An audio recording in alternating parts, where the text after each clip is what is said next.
Bismillahirrahmanirrahim. Dear students, Assalamu alaikum. Today I am going to discuss with you the second category of the adjusting entries, which is accruals. Accruals जो है adjusting entry की एक और category है जो कि हम इस चैप्टर में देखेंगे. और accruals की आगे फर्दर दो टाइप्स हैं, accrued expenses and accrued revenues. जिस तरीके से प्रीपेमेंट्स की भी आगे दो कैटेगरीज थी, एक्सपेंसेस, प्रीपेड एक्सपेंसेस और अनअर्न्ड रेवेन्यू, इसी तरीके से अक्रूवल्स की भी दो कैटेगरीज हैं, अक्रूड एक्सपेंसेस और अक्रूड रेवेन्यूज़. तो इट मीन्स के adjusting entries whether these are prepayments और अक्रूवल्स, तो ये एक्सपेंसेस और रेवेन्यूज़ के इर्द गिर्द ही घूमती हैं. अगर एक्सपेंस जो है वो अक्रूवल हुआ, अक्रूड हुआ, तो उसको अक्रूड एक्सपेंसेस कह देते हैं. और अक्रूड एक्सपेंस जो होता है वो लाइबिलिटी होता है. और इसी तरीके से अगर अक्रूड रेवेन्यू हो जाता है तो वो फिर एसेट बन जाता है. इसकी अभी हम डिटेल देखेंगे इंशाल्लाह थोड़ी देर में. Let's see.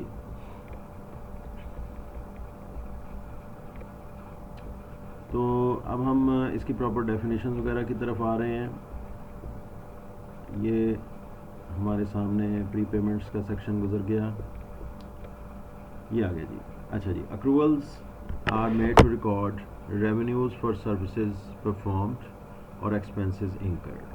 होता कुछ यूँ है कि during specific time period, accounting time period के दौरान कंपनीज़ जो हैं वो कुछ सर्विसेज परफॉर्म कर देती हैं और उससे रेवेन्यू जो है उनका अर्न हो जाता है. और अभी तक उसको रिकॉर्ड नहीं किया होता. रिकॉर्ड ना करने की वजह क्या हुई होती है कि वो उससे कोई जो है वो अमाउंट या पेमेंट अभी तक रिसीव नहीं हुई होती. इसी तरह से एक्सपेंसेस जो हैं वो वकूफ़ पज़ीर हो जाते हैं, इंकर हो जाते हैं, लेकिन ये है कि उसको फ़िलहाल जो है वो रिकॉर्ड नहीं किया गया होता. अच्छा जी, तो accruals are made to record revenues for the services performed और expenses which have been incurred in the current accounting period that have not yet recognised through daily entries. यानी रूटीन मैटर के तौर पे ये एंट्रीज़ जो हैं, for example आज जो है वो 31 मार्च है और ये क्वार्टर ख़त्म हो रहा है या मंथ एंड हो रहा है, तो एडजस्टमेंट्स जो हैं वो करना ज़रूरी हैं. लाइक ये काम जो है आप समझ सकते हैं कि कोई सर्विसेज जो है एक ऑर्गेनाइजेशन ने परफॉर्म की, 30 मार्च को जो है वो परफॉर्म की, उसकी जो है वो सारी डॉक्यूमेंटेशन कंप्लीट हो गई, वर्किंग कंप्लीट हो गई, सेटिस्फैक्ट्री जो है वो वर्क कंप्लीट हो गया. लेकिन ज़ाहिर है कि अब एडजस्टमेंट के लिए जो है वो ये काम ज़रूरी हो गया, क्योंकि अभी तक उसको रिकॉर्ड ही नहीं किया. लास्ट डेट आज 31 आ गई है, तो अब हमें उसको एडजस्टमेंट के ज़रिए इस चीज़ को मार्च के अंदर ही रिकॉर्ड करना ज़रूरी है. ये हम मैचिंग प्रिंसिपल का रूल पिछले जो है वो आप वीडियोज़ में अंडरस्टैंड कर चुके हैं कि ये रेवेन्यू का इसी टाइम पीरियड के अंदर रिकॉर्ड करना क्यों ज़रूरी है.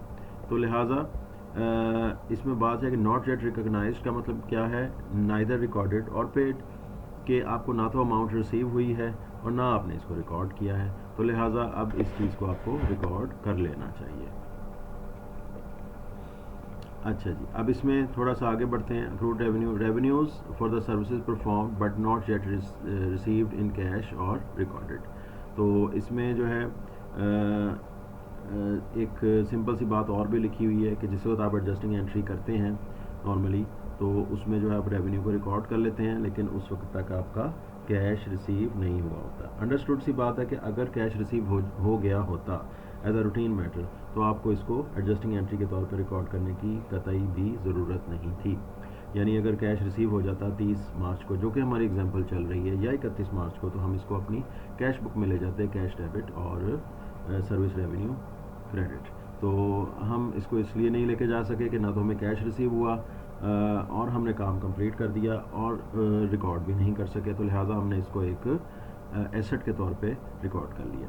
Accrued revenues often occur in regard to interest revenue, rent revenue और सर्विसेज परफॉर्म. इसकी ये एग्जांपल्स हैं. तो हम आगे चलते हैं. अच्छा जी, अब इसमें देखें कि अक्रूड रेवेन्यू, इसकी थोड़ी सी और डिस्क्रिप्शन है, इसका फार्मूला है, इसकी स्कीम है कि आपने इसको कैसे इसकी एडजस्टिंग एंट्री करनी है. Adjusting entry shows that the receivables that exist and records the revenues for the services perform. तो एडजस्टिंग एंट्री की ये स्कीम बता दी है, एडजस्टिंग एंट्री का ये फार्मूला बता दिया है कि आपने किसी को सर्विसेज परफॉर्म करके दे दी हैं. तो जब आपने सर्विसेज परफॉर्म करके दे दी हैं तो आपका जो है वो सर्विस रेवेन्यू बन गया है, और revenues are recorded on credit side. और चूंकि आपने अभी तक वो सर्विसेज के एवज जो है कुछ भी रिसीव नहीं किया, तो वो अकाउंट्स रिसीवेबल बन गया। तो आपने जो कुछ किसी से रिसीव करना है, दैट इज़ योर एसेट। तो आपने इस सिचुएशन के अंदर अपने डेबिट एंड क्रेडिट रूल्स के हवाले से, जैसे कि मैंने आपको पूरी एक स्कीम बताई कि उसमें 3 स्टेप्स आपने यूज़ करने हैं, तो आपने सबसे पहले आइडेंटिफाई कर लिया है इस सिचुएशन के अंदर कि कौन कौन से 2 इन्वॉल्व हो रहे हैं। एक तो ये आपने रिसीवेबल हो रहा है, और दूसरा आपका सर्विस रेवेन्यू जो है वो इन्वॉल्व हो रहा है। तो ये मैंने अभी आपके सामने तजिया किया, इंक्रीज़ एंड डिक्रीज़ भी बता दिया। तो there are increases in accounts receivable, increases in assets are recorded on debit side, and increases in revenue accounts are recorded on credit side। तो ये हमारी स्कीम हो गई इस एडजस्टिंग एंट्री की डेबिट एंड क्रेडिट रूल्स की रोशनी में। तो अकाउंट रिसीवेबल डेबिट और सर्विस रेवेन्यू क्रेडिट, ये आपके सामने अक्रूड रेवेन्यू की सारी जो है वो डिटेल मैंने बता दी। आपके जहन में अगर ये सवाल पैदा हो रहा हो कि लफ्ज़ अक्रूड रेवेन्यू का क्या मतलब, तो अक्रूड रेवेन्यू का मतलब है कि ये लफ्ज़ी मतलब इसका एसेट है। Accrued revenue is a sort of asset, और अकाउंट रिसीवेबल कह लें या जो है वो अक्रूड रेवेन्यू कह लें। तो लेट्स मूव फर्दर, इसकी इलस्ट्रेशन देख लेते हैं। In October pioneer advertising agency recognised $200 for the advertising services perform but not recorded. तो इस पूरे महीने के दौरान जो है ऐसा हुआ कि फॉर एग्ज़ाम्पल हम इधर साइड पे भी देख लेते हैं कि अक्टूबर की 31 को जो है वो revenues and receivables are recorded for unbilled services. तो हमने इस वक्त इसको एक एडजस्टिंग एंट्री के तौर पर रिकॉर्ड करना है। ये आप देख सकते हैं 31 अक्टूबर को ये रियलाइज़ किया गया, ये महसूस किया गया कि हमने सर्विस रेवेन्यूज़ कुछ प्रोवाइड कर दिए हैं जो कि इन प्रोसेस थे। हमारे पास डॉक्यूमेंटेशन मौजूद है, काम के मुकम्मल होने का सबूत मौजूद है, तो अभी तक हमने उनको बिल नहीं भिजवाया। तो 31 अक्टूबर को इस चीज़ को रियलाइज़ करते हुए फ़ौरी तौर पे बिल भिजवा दिया गया, उससे आपका अकाउंट्स रिसीवेबल पैदा हो गया, और इस तरीके से जो है आपने चूँकि सर्विसेज परफॉर्म की हैं तो वो आपका जो है वो सर्विस रेवेन्यू बन गया। तो लेट्स सी, ये इसकी एडजस्टिंग एंट्री देख लेते हैं। अकाउंट रिसीवेबल डेबिट $200 से और सर्विस रेवेन्यू क्रेडिट 200 से। यहाँ पे आप देख सकते हैं कि ये 31 अक्टूबर है, last date of the accounting cycle है, अकाउंटिंग पीरियड है। तो ये हमारी एडजस्टिंग एंट्री कंप्लीट हो गई। अब जब अक्टूबर का महीना ख़त्म हो गया, उसके बाद 1 नवंबर आ गया। 1 नवंबर 2, 3, 4 अब हमारी रेगुलर एंट्रीज शुरू हो गई, रूटीन एंट्रीज शुरू हो गई। तो आपसे जब कभी कहा जाए कि you have to write down an adjusting entry, तो आपकी एडजस्टिंग एंट्री यहाँ पे 31 अक्टूबर पे ख़त्म हो जाती है। लेकिन अगर आपको साथ ही कहा जाए कि ऑन नवंबर 10 ये आपकी रेगुलर एंट्री आ गई है, Pioneer receives cash of $200 for services performed, तो ये आपकी रूटीन एंट्री है और आपने कैश रिसीव कर लिया है, कैश डेबिट और अकाउंट्स रिसीवेबल क्रेडिट। तो इस तरीके से आपको मे बी आपसे रिक्वायर किया जा सकता है किसी सिनेरियो में, किसी एक्सरसाइज में, किसी प्रॉब्लम में, you have to do these 2 entries. तो याद रहे कि ये पहली वाली जो है एडजस्टिंग एंट्री है और दूसरी वाली एडजस्टिंग एंट्री नहीं है। एक और रूल ऑफ थंब बताता चलूँ, एडजस्टिंग एंट्रीज़ के अंदर कभी भी कैश अकाउंट इस्तेमाल नहीं होता। ये आप हमेशा याद रखिएगा कि इसमें कभी भी कैश अकाउंट इस्तेमाल नहीं होगा। इसके ऊपर मैं किसी वक्त सेपरेट वीडियो करूँगा कि what is the logic behind, reason behind के इसके ऊपर कैश इसमें अकाउंट क्यों यूज़ नहीं होता। प्लीज़ अपने कमेंट सेक्शन में अपना जो है वो कमेंट करें कि क्या आप इसमें इंटरेस्टेड हैं या नहीं, कि इसके ऊपर एक सेपरेट वीडियो बनाई जाए या नहीं। सो लेट्स मूव, ये हमारी एडजस्टिंग एंट्री हो गई और रेगुलर एंट्री हो गई। अब हम आगे चलते हैं।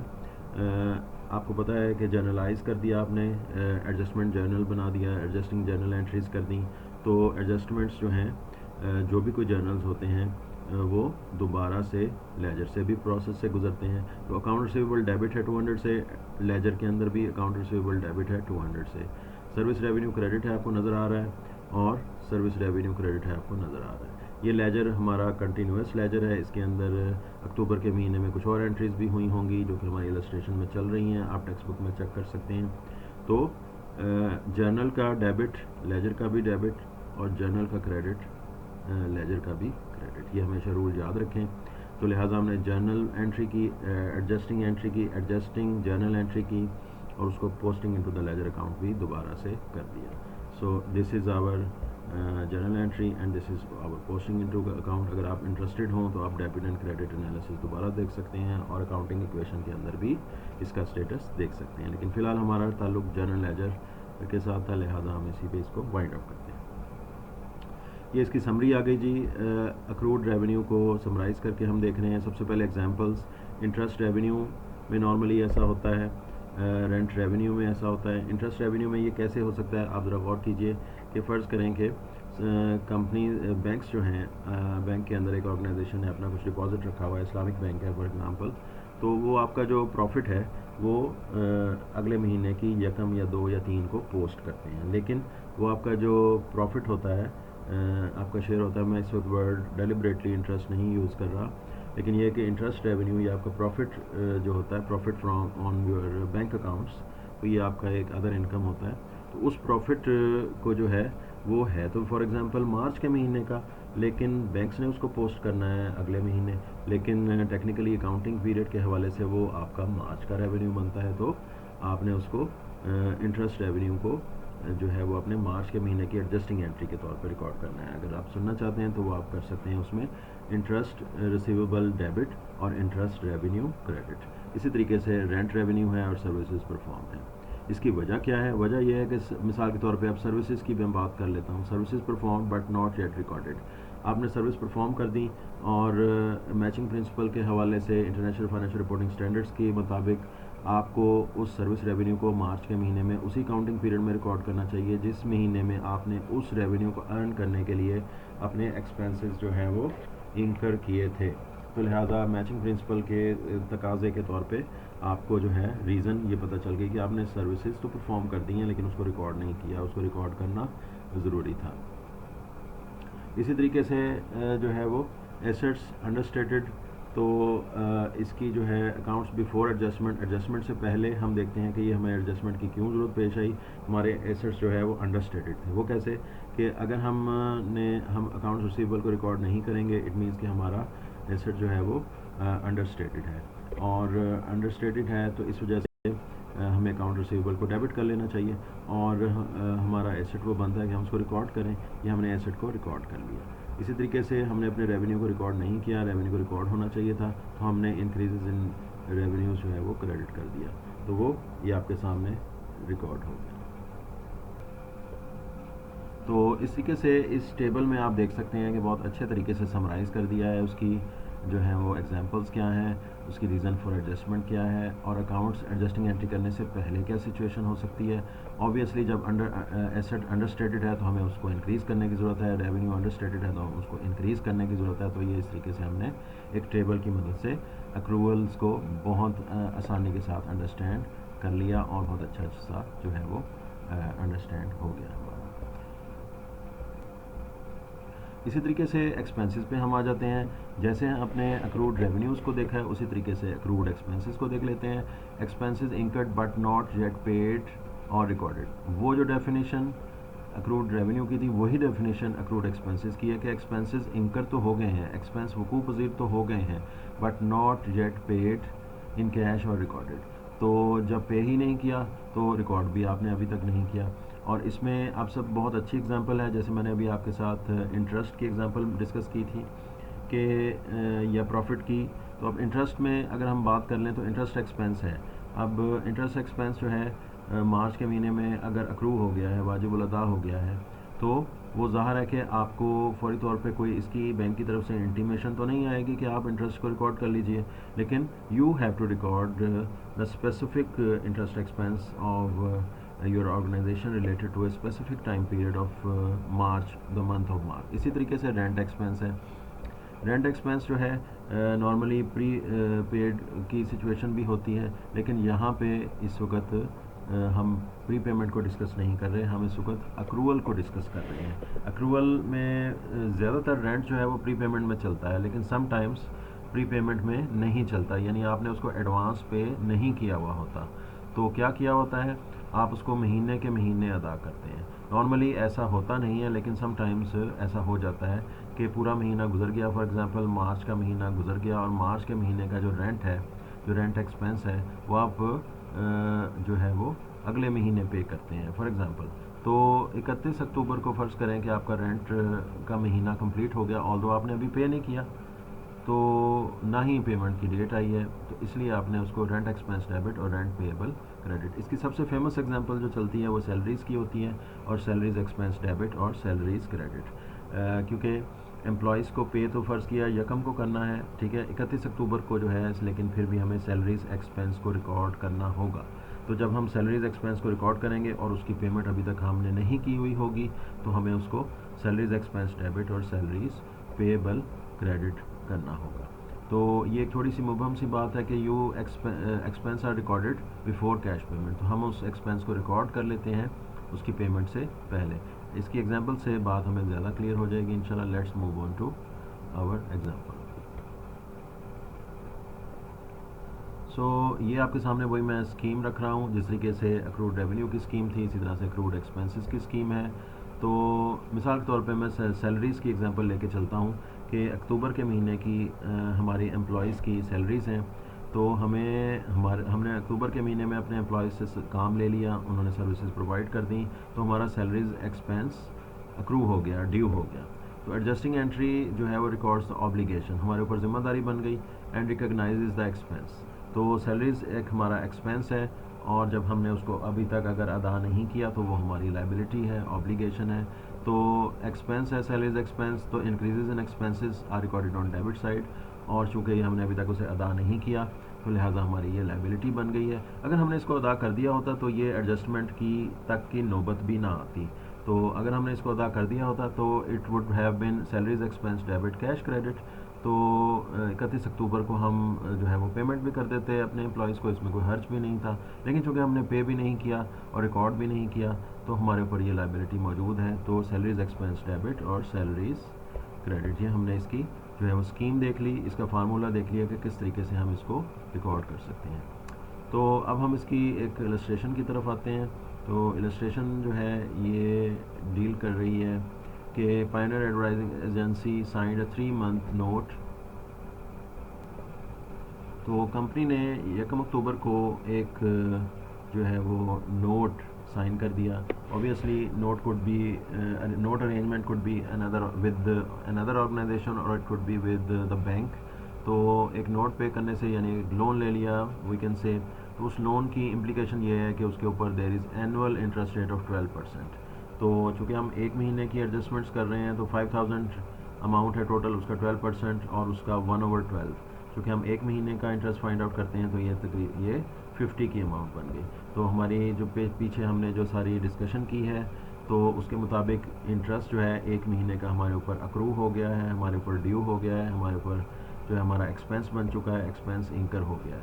हमने रिकॉर्ड कर लिया, expenses are recorded on debit side, और एक्सपेंसेस अगर पे ना हो, अदा ना किए जा सके, तो वो हमारी लाइबिलिटी बन जाते हैं। तो इंटरेस्ट एक्सपेंस डेबिट और interest payable credit. Let's move on to the next example. Example से पहले हम वही डेबिट एंड क्रेडिट पे चलते हैं। As we all know this is adjusting entry. Adjusting entries adjustment journal में हमने उसको रिकॉर्ड कर दिया, interest expense debit, interest payable credit. तो आगे हमने posting into the ledger account. तो जर्नल में इंटरेस्ट एक्सपेंस डेबिट है, तो लेजर में भी इंटरेस्ट एक्सपेंस डेबिट है 50 से। इसी तरीके से इंटरेस्ट पेएबल लाइबिलिटी है, और इंटरेस्ट पेएबल जो है वो क्रेडिट हो गया है आपके सामने। So this is journal, this is ledger entry. तो ये आप इसको अच्छे से देख लें, उसी तरीके से है। यही चीज़ जो मैं अभी थोड़ी देर पहले आपसे डिस्कस कर रहा था कि इसकी बेस्ट अंडरस्टूड एग्जांपल सैलरीज़ की होती है। तो Pioneer advertising last paid salaries on 26 अक्टूबर, और इनका कंपनी का क्या ये शेड्यूल है। इट लुक्स लाइक कि कंपनी जो है आफ्टर एवरी जो है वो 15 दिनों के बाद, आफ्टर एवरी 15 डेज़ जो है वो सैलरीज़ को पेमेंट करती है। 26 अक्टूबर को पे किया, तो उससे जो है 9 नवंबर को अगली पेमेंट डेट जो है इस चीज़ की तरफ इशारा करती है कि कंपनी अपने एम्प्लॉयज़ को वेजेस या सैलरीज व्हाटसोएवर दे पे आफ्टर एवरी 15 डेज़। तो अक्टूबर 26 को पेमेंट की थी, तो अक्टूबर के महीने में आप देख सकते हैं कि 26 अक्टूबर को पे कर दिया। क्यों? क्योंकि इसमें एक वीक एंड हो रहा था, ठीक है। 2 हफ्तों की जो वेजेस एंड सैलरीज़ हैं, 15, 16, 17, 18, 19 तक एक हफ़्ता हो गया, और 22 से लेकर 26 तक दूसरा हफ़्ता हो गया। अब 2 हफ्तों की पेमेंट भी कर दी 26 को और मामला ख़त्म हो गया। अब इस महीने में अक्टूबर की 29 से लेके 9 नवंबर तक जो भी ये टाइम पीरियड बनता है, ये 2 हफ्ते का टाइम पीरियड बनता है, इसकी पेमेंट जो है वो 9 नवंबर को होनी है। लेकिन इस महीने के अंदर 29, 30, 31 अक्टूबर को हमने यानी कि पायनियर एडवर्टाइजिंग एजेंसी ने अपने एम्प्लॉयज़ से काम लिया, 3 दिन का काम लिया, लेकिन इसको रिकॉर्ड नहीं किया। और रिकॉर्ड करना मुश्किल भी है रूटीन मैटर के तौर पे, क्योंकि 9 नवंबर को तो पेमेंट होनी है। तो उसी तरीके से अक्रूवल के रूल के मुताबिक कि एक्सपेंसेस हैव बिन इंकर्ड, हमने उनसे 3 दिन का तो काम ले लिया, 3 दिन को लेकिन रिकॉर्ड तो नहीं कर सके। तो इसीलिए हमने इन 3 दिन की रकम के इक्वल जो है हमें एक एडजस्टिंग एंट्री करनी पड़ेगी। और अक्रूड सैलरीज़ की हम उसको कैलकुलेशन को देख लेंगे। तो 3 दिन की जो सैलरीज़ है वो हमें बता दिया गया है कि according to them it is given that $400 per day जो है वो सैलरीज़ हैं या वेजेस हैं। तो 3 दिन की $1200 वेजेस हो गई, जो कि अक्रूड हैं, जो कि पेएबल हैं, जो कि हमारे ज़िम्मे वाजिबुल अदा है। ऑल्दो उसकी ड्यू डेट नहीं आई है, लेकिन मैचिंग प्रिंसिपल के मुताबिक अक्टूबर में जो हमने उनसे काम लिया है, एक्सपेंसेस जो हुए हैं वो अक्टूबर में ही रिकॉर्ड करके जाने चाहिए। So let's move on to see salaries and wages expense debit and salaries and wages payable credit. तो एक्सपेंस को रिकॉर्ड कर लिया, और एक्सपेंस अगर अनपेड रह जाएं, गैर अदाशुदा रह जाएं, तो वो हमारी लाइबिलिटी बन जाते हैं। तो हमने एक्सपेंस को डेबिट कर लिया और लाइबिलिटीज़ को क्रेडिट कर लिया। उसी तरीके से लेजर में भी हमने पोस्टिंग कर ली। यू में चेक के जर्नल से लेजर में पोस्टिंग भी हमारी कंप्लीट हो गई। ये इसको अब हम इसको समराइज़ कर रहे हैं। तो आपके सामने इसकी समरी है। जैसे इसकी एग्जांपल है, अक्रूड इंटरेस्ट होता है, अक्रूड रेंट पॉसिबल है, बहुत कम होता है, सैलरीज़ बहुत ज़्यादा अक्रूवल के तौर पे की जाती हैं। अच्छा, इसकी रीज़न क्या है कि expenses have been incurred, expenses हो गए हैं, एक्सपेंसेस वकूफ़ पज़ीर हो गए हैं, एक्सपेंस मुकम्मल हो गया है, लेकिन अभी तक उसको पे नहीं किया गया। ऑब्वियसली जब पे नहीं किया गया, अकाउंटिंग पीरियड एंड हो रहा है, तो उसको रिकॉर्ड भी नहीं किया गया, तो इसको रिकॉर्ड करना ज़रूरी हुआ। और एडजस्टिंग एंट्री से पहले सिचुएशन क्या है कि एक्सपेंस अंडरस्टेटेड है, क्योंकि जब उसे रिकॉर्ड ही नहीं किया तो हमारे ओवरऑल एक्सपेंसेस अंडरस्टेटेड हो जाएंगे। और इसी तरीके से जब एक्सपेंस रिकॉर्ड नहीं हुआ तो उससे मुतल्लिका जो है वो लाइबिलिटी भी अभी तक पे नहीं हुई, तो वो भी अंडरस्टेटेड है। तो एक्सपेंस अगर अंडरस्टेटेड है तो उसको इंक्रीज़ कर दें। Increases in expenses are recorded on debit side, और इंक्रीजेज इन लाइबिलिटी और is recorded on credit side. So this is all about our accruals. तो इसको जो है हम अभी एडजस्टिंग एंट्रीज़ की इन 2 टाइप्स को यहीं पे एंड करते हैं। बाकी इंशाल्लाह किसी और एक वीडियो के साथ फिर